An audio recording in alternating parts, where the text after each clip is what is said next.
다양한 분야의 과학 이슈를 과학 기자의 시각으로 집중 분석하는 사이언스 취재 파일 시간입니다. 이혜리 기자와 함께하겠습니다. 어서 오십시오.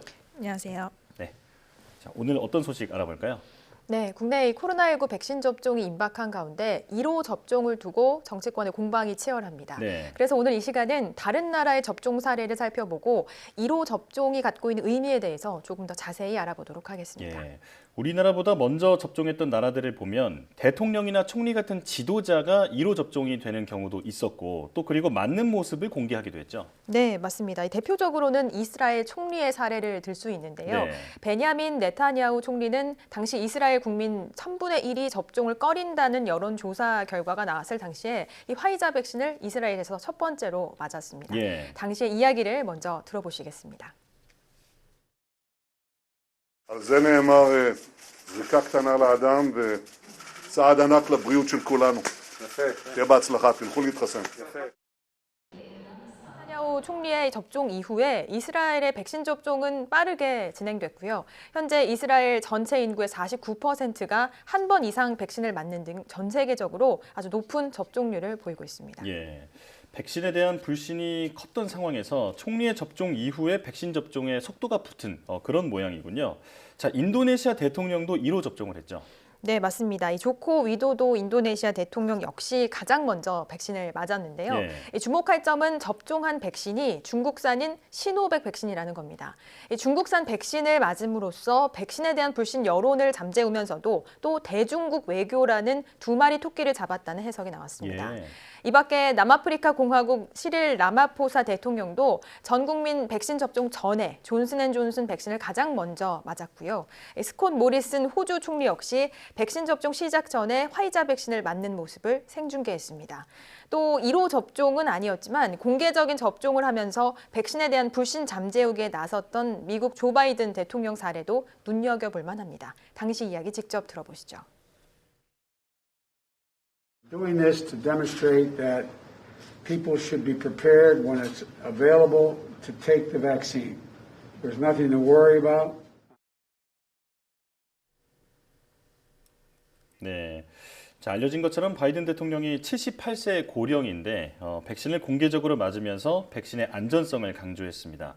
자, 이런 그 지도자들의 1호 접종은 백신에 대한 국민들의 불안을 불식시키기 위한 목표라고 봐야겠죠. 네, 그렇습니다. 이 코로나19 백신이 아무래도 다른 백신과 달리 좀 빠르게 승인이 나면서 이 코로나19 백신에 대한 불신이 있었던 것도 사실입니다. 예. 그렇다 보니 각국에서는 이 백신 접종률을 높이기 위한 다양한 전략을 내세웠는데요. 심지어 미국 펜실베이니아주 노샘프턴 카운티 정부는 한 요양병원 직원들에게 백신을 맞으면 현금 $750, 우리 돈 약 82만 원을 주겠다는 조건을 내걸 만큼 예. 이 접종률 높이기 위한 다양한 대책들이 나오고 있는 상황입니다.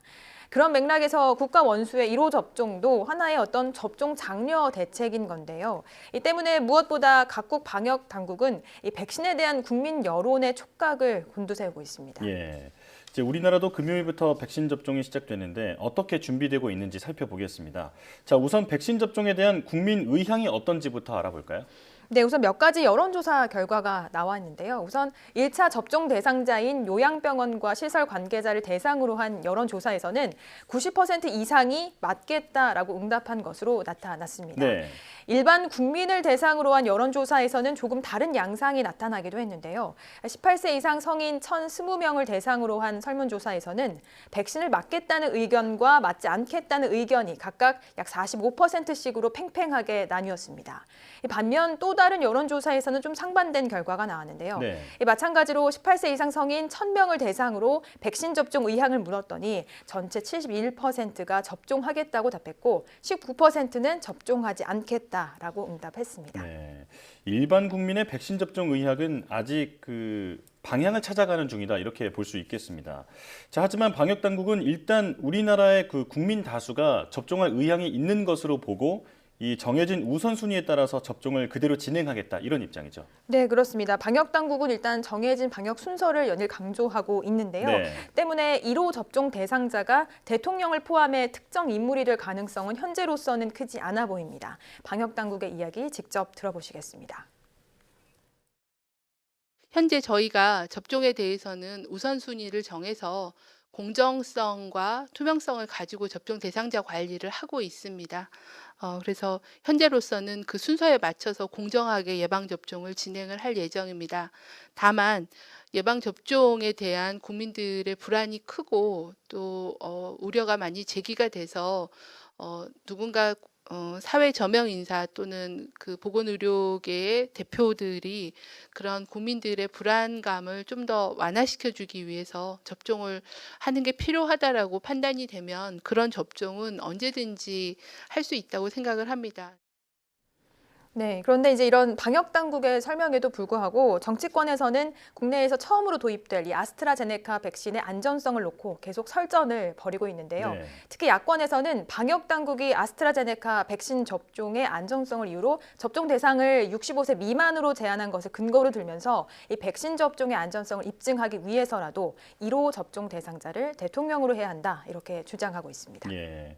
국민을 안심시키기 위해서는 어떤 노력이라도 기울여야겠지만 이런 백신 접종을 정쟁의 도구로 사용해서는 안 될 것 같아요. 네, 그렇습니다. 이 논쟁이 계속될수록 국민 불안은 커질 가능성이 크고요. 예. 지금 뭐 우리나라를 비롯해 각국이 목표로 하고 있는 집단 면역을 형성하기 위해서는 전 국민의 70%가 접종을 해야 할 것으로 전망이 되는데 이 대규모 접종이 빠르게 이루어지기 위해서 가장 중요한 게 바로 속도죠. 예. 예, 국민 건강과 직결된 문제인 만큼 안전을 최우선 가치로 둬야 하는 것은 맞지만 과도한 국민 불안을 조장하는 것은 이 접종 속도를 늦추게 됨으로써 이 코로나 시국을 타개하는 데 도움이 되진 않을 것 같습니다. 예.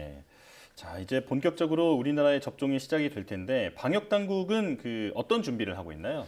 네, 이 본격적인 백신 수송을 위한 준비가 현재 한창 진행되고 있는데요. 네. 일단 아스트라제네카 백신 1차 물량인 약 75만 명분은 24일부터 닷새 동안 경기 이천의 물류센터로 이송됩니다. 백신 수송에는 경찰 특공대와 기동대 등이 투입되고요. 신호등을 통제해서 정차 없이 신속한 이송을 진행할 계획입니다. 접종이 이루어지는 곳에는 전담 경찰 인력이 배치되는 등 철저한 보안과 안전을 담보하겠다 이런 계획입니다. 네. 이를 위한 모의 훈련이 진행되는 등 만반의 준비가 현재 진행되고 있습니다. 예. 마치 첩보 작전과 같은 비장한 준비가 이루어지고 있는데 백신 접종이 끝까지 차질 없이 진행될 수 있었으면 좋겠습니다. 지금까지 이혜리 기자와 함께했습니다. 오늘 말씀 잘 들었습니다.